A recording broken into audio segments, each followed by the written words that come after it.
gelmez olur mu? Yar gelmezse ne olur?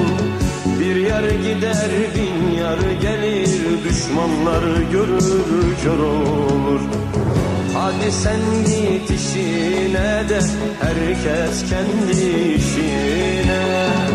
Dağlarımda zulüm var, düşemem yar peşine. Hadi sen git işine de herkes kendi işine. Dağlarımda ölüm var, düşemem yar peşine.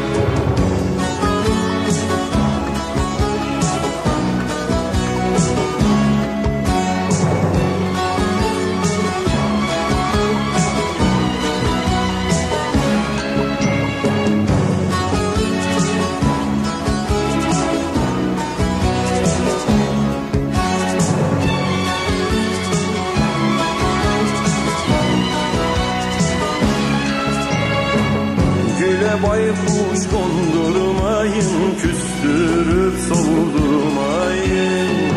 Yara bir şeyler söyleyip kafamı bozdurmayın.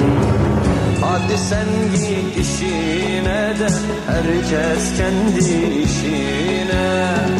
Dağlarımda zulüm var, düşemem yar peşine.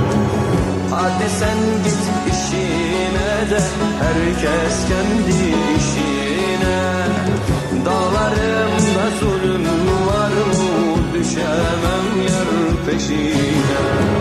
Hadi sen git işine de herkes kendi